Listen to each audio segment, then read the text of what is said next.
सुमन और रमा दोनों के पति मजदूरी करते थे, पर उनकी कमाई ज्यादा नहीं थी। इसी वजह से सुमन और रमा कई बार सोचती थी कि वो भी घर का खर्च चलाने के लिए कोई काम करे। दिन में तो सुमन और रमा को घर के काम होते थे।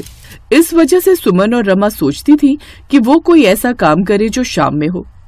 सुमन भाभी, अगर हम सिलाई का काम करेंगे तो उसके लिए तो घर में रात को शोर होगा। कोई ऐसा काम हो जिससे घर में शोर भी ना हो और हम कमाई भी कर लें।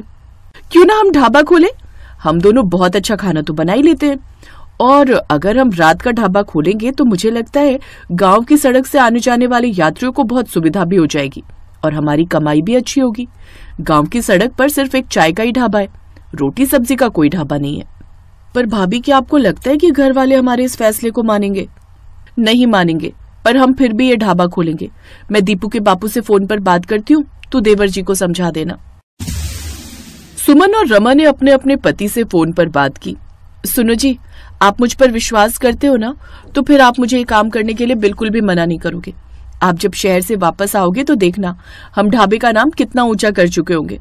अगर आपने मना किया तो मैं समझूंगी कि आप मुझ पर विश्वास नहीं रखते। ठीक है सुमन, तुम ढाबे का काम शुरू करो। आप मुझे मना तो नहीं करोगे ना? मैं और भाभी मिलकर ढाबे को बहुत आगे ले जाएंगे, खूब मेहनत करेंगे, और अगर भगवान ने चाहा ढाबा चल गया तो हम आपको भी शहर से बुला लेंगे। फिर हम सब मिलकर अपना काम करेंगे, अपना ढाबा चलाएंगे। बस हमें थोड़ा सा समय दे दो इस काम को करने के लिए। रमा, तुम और भाभी मिलकर ढाबा शुरू करो, और अगर कोई भी परेशानी हो तो हमें बता देना, हम आ जाएंगे। तुम दोनों काम शुरू करो, पर कैसे करोगी अकेले? हम लोग आ जाएं क्या? नहीं नहीं, हमारी वजह से तुम अपना काम खराब मत करो।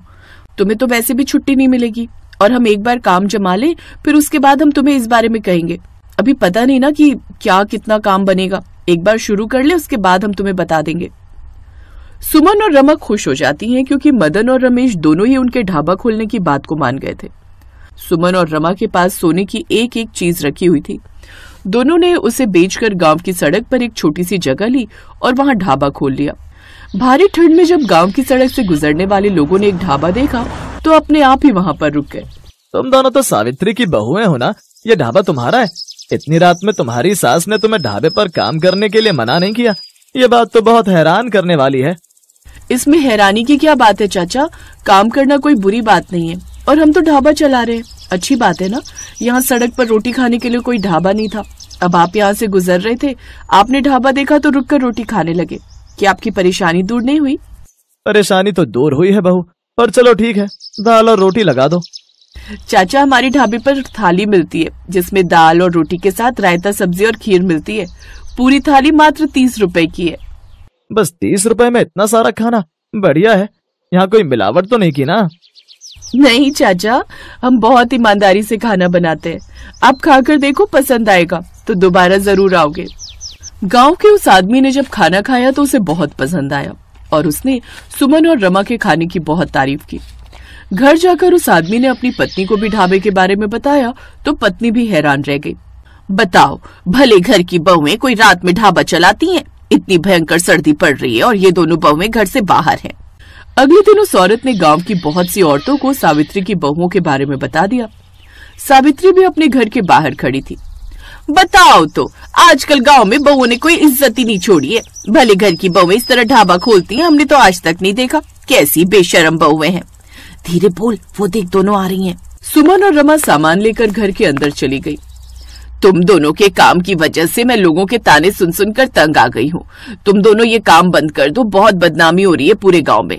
लोग कहते हैं ठंड के दिनों में तुमने ढाबा खोल लिया है और रात भर बाहर रहती हो। पता नहीं कैसे कैसे लोग ढाबे पर आते होंगे, किसकी कैसी नजरें क्या पता। मैंने कह दिया तुम दोनों ढाबा नहीं चलाओगी। मैं मदन और रमेश दोनों को गाँव बुला रही हूँ, अब फैसला होना चाहिए। माँ जी, आप इन लोगों की बेकार की बातों पर ध्यान मत दो। हम ऐसा कुछ नहीं कर रहे जिससे हमारे घर की बदनामी हो। हम मेहनत की रोटी खा रहे हैं, और पता नहीं उसमें भी इन गांव वालों को क्या परेशानी है। उस रात सुमन और रमा का मन बहुत खराब हुआ। अगले दिन उन्होंने अपने मन को समझाया और शाम के समय दोनों ढाबे पर पहुंची। तभी उन्होंने ढाबे के बाहर कोने में एक बूढ़े दंपति को बैठे देखा। वे दोनों बूढ़े दंपति ठंड से कांप रहे थे। रमा, देख तो बेचारे ठंड से कांप रहे हैं। मुझे तो बहुत तरस आ रहा है भाभी। एक काम कर, बाहर बहुत ठंड है, इन्हें ढाबे के अंदर बिठा दे, मैं इन्हें कुछ खाने पीने को दे देती हूँ। रमा उन दोनों पति पत्नी को ढाबे के अंदर ले आती है। सुमन और रमा ने उन दोनों को गरम गरम खाना भी खिलाया। दोनों पति पत्नी उन्हें दुआएं देने लगे। जीती रहो, तुम दोनों बहुत अच्छी हो। तुमने इतनी ठंड में हमारी मदद की, हमें खिलाया पिलाया। भगवान तुम्हें सदा खुश रखे। तुम दोनों का ढाबा खूब चले, हम तो बस यही आशीर्वाद देते हैं। तुम दोनों बहुत दयालु हो, तुम्हारे जैसा दिल हर किसी का नहीं होता। तुम दोनों को भगवान खूब तरक्की दे। काकी काका, अब से आप दोनों रोजाना हमारे ढाबे पर ही खाना खाओगे। रमा, पूरे गांव में हमें खबर फैलानी है कि हम अपने ढाबे पर 5 रुपए वाली थाली शुरू कर रहे हैं। गांव में अब कोई भी गरीब और मजबूर ठंड में भूखा नहीं रहेगा। ये तो बहुत अच्छा विचार है भाभी। अब हम सभी गरीबों की मदद करेंगे और अपने ढाबे पर 5 रुपए की थाली शुरू करेंगे। हम अपने ढाबे को बंद नहीं करेंगे भाभी। हाँ, नहीं बंद करेंगे। हम अपना ढाबा चलाएंगे, गरीब और मजबूर भूखे लोगों के लिए चलाएंगे, ताकि वो 5 रुपए की थाली लेकर अपना पेट भर सके। हमारे ढाबे पर अमीर गरीब सब एक समान होंगे, सभी को 5 रुपए में ही थाली मिलेगी। सुमन और रमा ने अपने ढाबे पर 5 रुपए की थाली शुरू कर दी। धीरे धीरे गांव का हर घर, हर परिवार सुमन और रमा के ढाबे पर खाना खाने आने लगा। 5 रुपए में गांव वालों को भरपेट खाना मिलता था। सुमन और रमा का रात का ढाबा आसपास के गांव में भी मशहूर होने लगा। अब उन्होंने मदन और रमेश को गांव बुलाने के बारे में सोचा। मदन और रमेश भी गांव आए तो वो हैरान रह गए। रात का ढाबा हर जगह प्रसिद्ध था। गांव वालों के मुंह से रमा और सुमन की प्रशंसा सुनकर मदन और सुरेश बहुत खुश थे। सुमन और रमा की ईमानदारी और नेकी ने पूरे गांव की सोच को बदल दिया। उनकी सास सावित्री के मन से भी सारी गलतफहमी दूर हो गई। मदन और रमेश का साथ पाकर सुमन और रमा को एक नई हिम्मत मिली और उनकी मेहनत और लगन से उनका ढाबा खूब चलने लगा।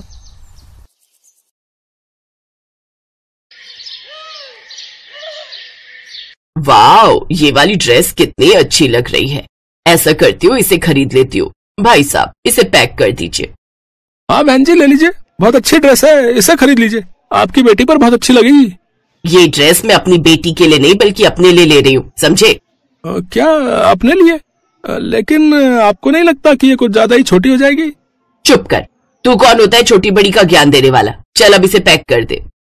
अगले दिन रमोला वो शॉर्ट ड्रेस पहनकर और आंखों में काला चश्मा लगाकर घर से निकलती है तो मोहल्ले की औरतें उसे देखकर बातें बनाती हैं।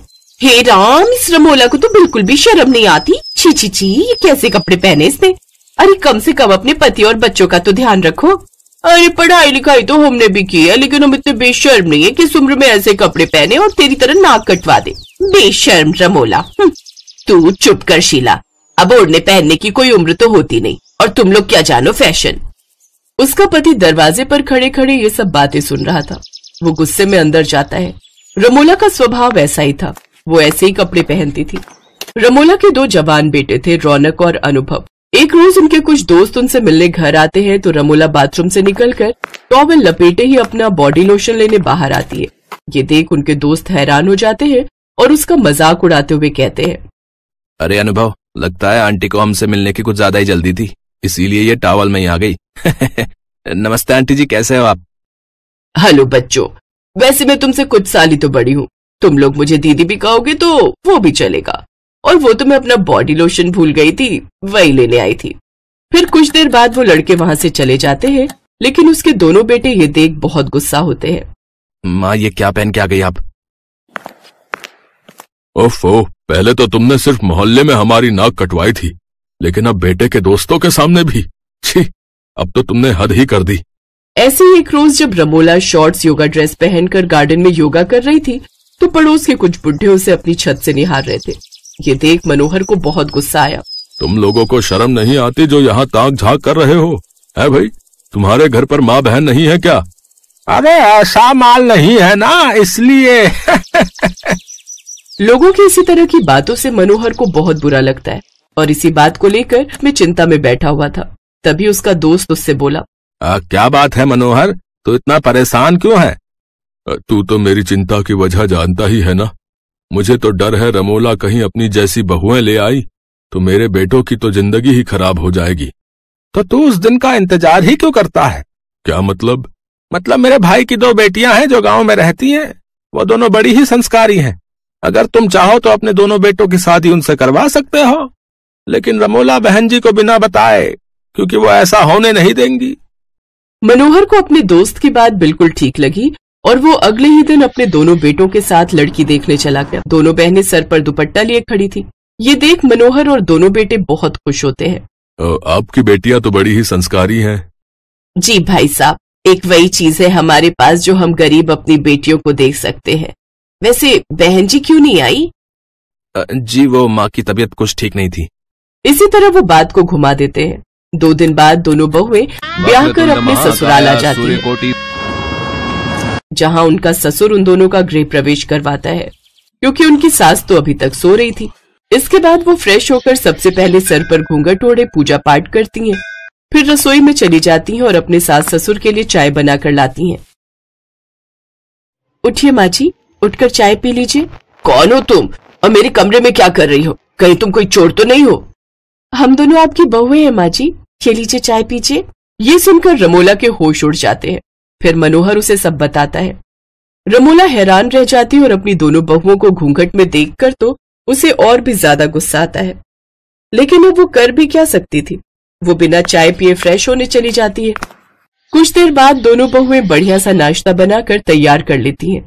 कुछ देर बाद रमोला भी शॉर्ट ड्रेस पहनकर हॉल में आती है, जिसे देखकर रोशनी कहती है, अरे माँ जी, ये आपने कैसे कपड़े पहने हुए हैं? ये तो ऐसा लग रहा है जैसे कोई छोटे बच्चे के कपड़े पहने हुए हैं। ओहो गवार बहू, इसे क्रॉप टॉप कहते हैं। अब तुम गवारों को क्या पता? लेकिन ऐसे कपड़े पहने हुए तो हमने बस बच्चों को देखा है। हमारे गांव में सब छोटे बच्चे पहनते थे ऐसे कपड़े। ये सुनकर मनोहर और उसके दोनों बेटे जोर जोर से हंसने लगते हैं, लेकिन रमोला गुस्से में अपने कमरे में चली जाती है। कुछ दिन बाद जब वो दोनों बहुएं सर पर घूंघट ओढ़े बाजार जाती हैं, तो उन्हें देखकर मोहल्ले की औरतें बातें बनाती हैं। अरे आज तक तो देखा था सास संस्कारी होती है और बहुएं बेशरम, लेकिन अब तो जमाना उल्टा आ गया है। इनके यहाँ तो बहुएं घूंघट वाली आई हैं और सास छोटे छोटे कपड़े पहनने वाली बेशरम। जब दोनों बहुएं अपनी सास के बारे में ये सब सुनती हैं, तो उन्हें बहुत बुरा लगता है और वो घर आकर इस बारे में अपनी सास से बात करती हैं।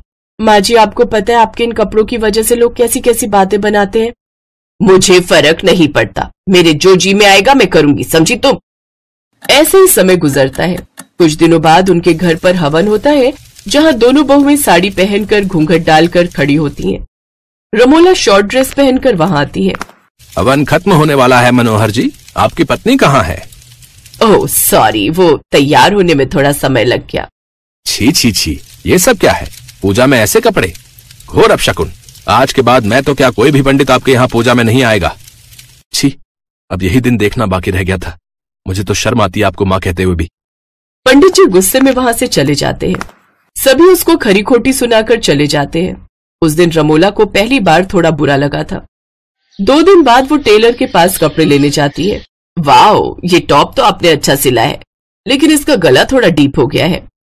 तो क्या हुआ बहन जी, आप तो वैसे भी डीप नेक ही पहनती हैं, और सच कहूं तो आपके सेक्सी फिगर पर ये कमाल का लगेगा। गुस्से में वो टॉप वो उस टेलर के मुंह पर मार कर आती है, लेकिन अब उसे अपनी गलती का एहसास हो जाता है और वो अब सब मॉडर्न कपड़े छोड़ साड़ी में आ जाती है और साड़ी पहनकर सबके सामने आती है। रमोला का ये रूप देखकर सभी बहुत खुश होते हैं। आप सभी लोग मुझे माफ कर दीजिए, मेरे इन मॉडर्न कपड़ों की वजह से तुम सबकी कितनी बेइज्जती हुई है। मुझे माफ कर दो। जहाँ सास बहू को संस्कारी होना सिखाती है, वहीं मेरी संस्कारी बहुओं ने मुझे तमीज में रहना सिखाया। अब से आपको रमोला का यही नया रूप देखने को मिलेगा। रमोला की ये बात सुनकर सभी बहुत खुश होते हैं और अब वो सब एक साथ खुशी खुशी मिलकर रहते हैं।